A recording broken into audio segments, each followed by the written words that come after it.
Hey Legacy community, this is Terramaster back again with another Yu-Gi-Oh! Legacy June Speed Duel Highlander Top 8 Duel replay.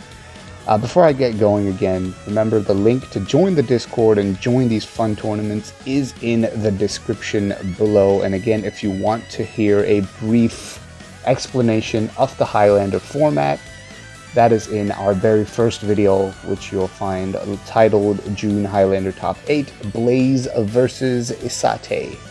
Now, without any further ado, let's get right into this. Today will be Indian Girl 96 on Dueling Book, who on our Discord channel is EroSennin, and Jona1003, that's also his Discord name.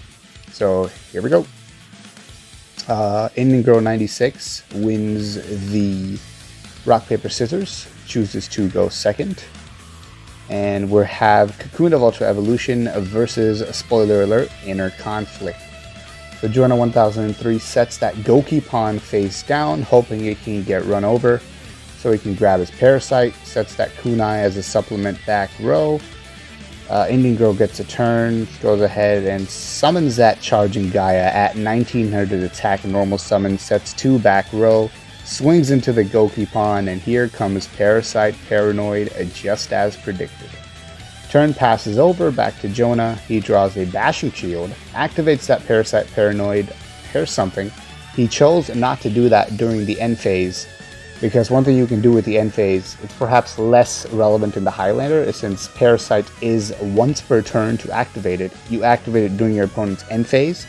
So you attach it, and then if they have a Dust Tornado, or in this case a Wild Tornado, even if your Parasite is gone, if you have another one in your hand, which obviously can't happen in Highlander, but you can also use the Cocoon skill as a second effect to put Parasite back in the deck, shuffle, draw a card, and if you happen to draw Parasite again, you can just go ahead and use it again immediately.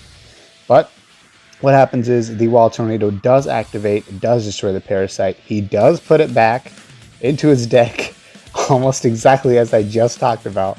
Now the only thing now would have been, even if he drew it, he wouldn't be able to use it again until next turn. He did draw Prideful Roar. He set that and a Maneater Bug face down. Pass turn right back over, and here's the ultimate spice, Waking the Dragon. Because of how much back row hate there is in this format, Indian Girl 96 has put Waking the Dragon into his deck, and that is incredible. So he uses his skill, Inner Conflict, pays half his life points, takes that Maneater Bug, and he is going for lethal, which is he sacrifices it for a big Dark Triceratops beat stick. Gaia's attack goes through, activates Kunai with Chain onto the Dark Triceratops, stopping the second attack and preventing lethal for the time being. He will draw into Zombina and set it face down along with that Bashing Shield just as a bluff. Now he did shuffle his hand before doing that, so Indian Girl 96 probably knows that it's likely to be a bluff since that's a card he already had in his hand since the last turn and he didn't set it last turn. Here comes Command Knight after a top deck and summon immediately, powering up that Gaia back to 2300. Dark Triceratops will attack, threatening piercing damage. It will go through. Zombina will get destroyed. However, this is the first time we get to see Zombina's effect activate to special summon that Goki pawn from the graveyard. Now, if he does run over the Goki pawn, he will be able to search Parasite again, and this time he does not have a tornado to stop it. But what he does instead is he flips that Windstorm after he attacks, switch that Goki pawn to attack mode, and that is enough damage for lethal. There is no Parasite to worry about, and we go to Game 2. Game 2, the loser, Jonah, decides who goes first or second, and he will choose to go second, so Indian Girl 96 will start off Game 2. Summons that Gearfried, sets 1 back row, chooses not to set the Trap Jammer or the Offerings to the Doomed, and I'll tell you why I think he might have done that, and that's because that 1 back row was Waking the Dragon, so he wants that if Jonah has any back row destruction, he wants that to be used against that Waking the Dragon, not to miss the target. That's actually something I wouldn't have thought of had I not seen it, so that's pretty cool. And Jonah will set New Doria face down along with the double Cyclone, back row hate alert right there, and he will pass the turn. So here goes Indian Girl, sets the floodgate, sets the trap jammer. Now he sets 2 additional back row.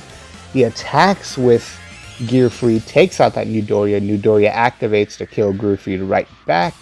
Passes turn over.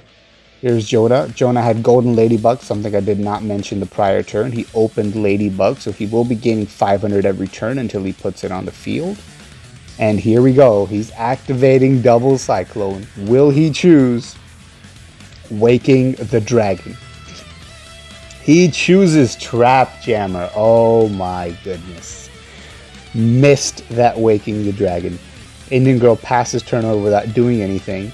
Golden Ladybug gains 500 more life points for Jonah. He will set that Gokipon, which you drew into again face down, once again one step closer to grabbing that Parasite, unless it gets Inner Conflict and tributed off the field. A kunai is set. There's that Dark Triceratops back again. 2400 to the face.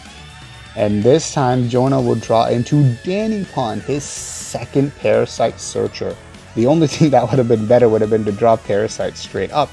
But let me tell you, here is exactly where the piercing damage comes in, is what I was going to say. But he played Gokipon in attack mode, not Gokipon, Dannypon. They're all the same, really. Tiny little insects that search Parasite.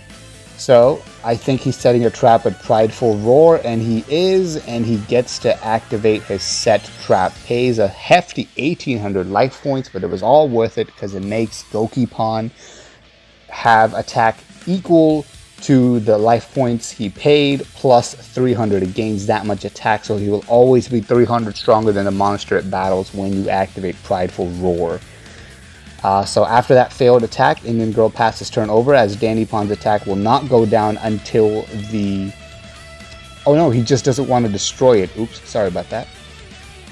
The attack does go away after that one initial damage calculation, so he chose not to attack with the charging Gaia. Jonah does not do anything really except gain life points and pass. Indian Girl draws Gap and passes turn. Jonah gains life points once again, sets a Zoma the Spirit, and passes turn over. I think Indian Girl at this point, once he realized he couldn't get lethal that turn, he did not want to kill that tiny little Dannypon. He did not want to hand his opponent a free Parasite Paranoid. Here's Blade Knight face down, pass turn over. Here comes a face down Offerings to the Doomed, another 500 life points he gains. Which player is going to break first in this game of chicken, which is essentially what this game has evolved into? And here we go. Now that he has 2 monsters face down, one of them being Hyper Hammerhead, he feels confident enough to go ahead and attack, and says, "Bring on your Parasite Paranoid. I fear no Parasite woman or child." Here's Golden Ladybug getting 500 life points. Offerings to the Doom to pop that Gaia. Sets a card face down. It's a Floodgate Trap Hole he just got. And passes turn over. Interesting, he chose to pop the Gaia and not use a Zoma to clear that space, or use a kunai with chain to clear that space, so that he would have space to actually play his Parasite, although I don't think he could have used kunai with chain.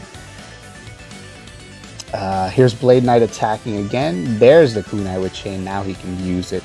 Here comes the Zoma, now he can use it. I feel like the Parasite turn is coming up right now. He skips his draw phase due to Offerings to the Doom, activates that Parasite, no response. Cocoon of Evolution will bring forth the perfectly ultimate Great Moth. Parasite's effect summons an additional big metal armored bug from his hand on the field, but that Parasite summon is not skill protected. I'm sure everybody knows by now about that really strange ruling. If you don't, any monster summoned due to the effect of a skill cannot be floodgated, because that summon is in that skill window and it's not really an open game state. I'm not good at explaining it. Moving on. Zoma attacks into that face down. It was the Hyper Hammerhead, but he does not let the attack go through. I got ahead of myself there. Does the kunai with chain. He wants the Moth to attack it, but Jonah made the read and said, "Nope, you want me to use Moth to attack that one? I will not give you what you want." Now he sets a Man-Eater Bug and an Adhesion Trapple and the Offerings to do multiple outs to Moth here. Jona draws into the Bashing Shield. It'll be interesting to see if he sacrifices that locked up Metal Armored Bug. Indeed he does. Dark Ruler Hades, which he could have made 3450. Isn't that kind of ridiculous? Offerings to the Dooms will take care of it though.